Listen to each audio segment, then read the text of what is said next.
Hello everybody, this is Jeff Janess, and welcome to our 10th lab exercise on raster analysis. Here we're going to start trying some of these Swiss method modifications to hillshades to make them more visually interesting. This first Swiss method effect is called Hypsometric Shading. Basically means to make the lower elevations darker. Gives your maps more depth, and sometimes more shaded, mysterious, even gloomy effect can be really interesting. It's a really easy effect to apply too. Now in this lab exercise I'm using ArcGIS Pro version 3.3.2, so the tools might look a little different if you're using a different version. Now first we're going to generate a quick hillshade like we did in lab exercise 3. So if you want, take a look back at lab exercise 3 if you want to review the discussion on hillshades from geographic coordinates and for resolving differences between elevation units and the XY coordinate system units. Okay, first let's add our data. We're going to use the DEM we've been using in the other lab exercises. The DEM is located in our class data folder in the raster functions subfolder. Here it is. Okay, I've already got a map prepared, so I'm just going to right click on this, say add it to that map. Okay, there we go. Let's run the hillshade. It's the analysis tab. Go to tools. We're going to search for hillshade. Going to use the Hillshade tool here from Spatial Analyst, and here I'm assuming that you have Spatial Analyst turned on. All right, here's our Hillshade tool. We're just gonna go with the most basic method. We're going to drag the DEM in here. We're going to call our output Hillshade 2. It's because we already have a Hillshade raster from Lab Exercise 3. All right, hit Run. Goes to work. Now we have our hillshade. Easy enough. All right, let's do the hypsometric shading. We want to drag the DEM above the hillshade. We want to set the transparency of our DEM. We do that by selecting the layer like we have here, coming up to raster layer. Set the transparency.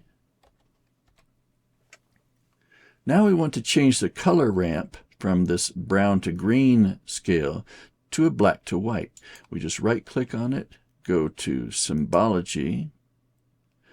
Here in the Symbology pane, we change this to the black to white ramp. Okay, and that's basically all there is to it. There's more that we're going to try here in a second, but this is hypsometric shading. You can see that the deeper areas are darker, just like we were hoping. Now let's look at some other ways that you can modify this. I wanted to show you first off some enhancement functions. So if we wanted to make the hillshade itself a lighter color, we could select hillshade, come to enhancement. We can change the contrast here. We can change the brightness here. So I can make the hillshade just brighter in general, like that.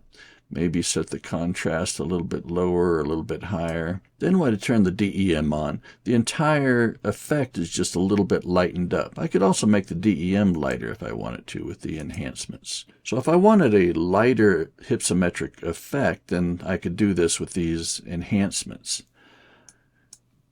So play with those if you'd like. I'm going to set mine back to where they were. Okay, the next effect I wanted to show you was that we had set the transparency of our DEM, and that was fine. But I want to show you this layer blend function.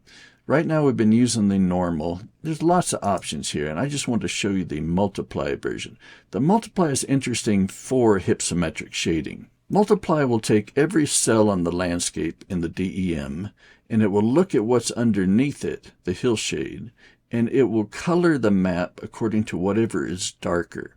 So if the DEM is darker, it's going to show the DEM color. If the hillshade is darker, it's going to show the hillshade color. And it can get kind of a more severe effect. If you want to really enhance the hypsometric shading, you can do this. And in fact, we could turn the transparency completely off here, make that a 0. And it still comes through because it's just showing whatever is the darker one.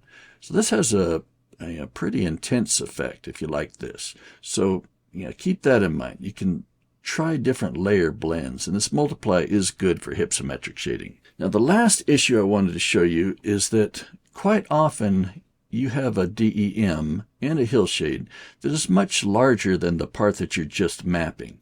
And in this case, the ways we've been doing hypsometric shading can kind of wash out. Let me show you what I mean. Instead of looking at this little DEM that's just this tiny area, this is just a small area near Flagstaff, I'm going to add a continental level DEM and a continental size hillshade. So I happen to have that in my data. All right, this all United States is a DEM for the entire United States, and here's a hillshade for the entire United States. Let me just throw those in. Okay, here's my hillshade, you see. If I wanted to do hypsometric shading the way we've been discussing, I would just put my DEM above the hillshade, select it, set the transparency 50, and it's working now. But the problem is it just doesn't have much effect. The issue is that our original DEM had a very narrow elevational range, 2,137 meters up to 2,300 meters. But the continental size DEM goes from a negative 111 to 4,000 meters. And so the effect is just lost. So there is a way here that we can change the symbology so it uses this entire black to white color ramp, but it applies it only to the range of data visible in the map. So it goes from black at whatever is the lowest elevation and visible in the map to white to whatever is the highest. This is something called DRA, or Dynamic Range Adjustment. So if you come, well, first we select our DEM, come to the rendering, and in rendering there's this thing called DRA. So we click that. It now analyzes what elevations are visible in the map and resets the elevational range here to only show that elevational range. So now we have our hypsometric effect, even though the data itself covers a much larger range than is visible in the map. And of course we can change this to multiply if we want. I'm going to make that just 10% just because it's an interesting effect. All right, and there you go. That's how we apply hypsometric shading and a few extra ways we can modify it. Thanks so much, everybody. Hope you enjoyed it. In our next lab exercise, we're going to look at how to bring in hillshades from multiple sun positions, and I hope to see you there. Y'all take care. Bye-bye.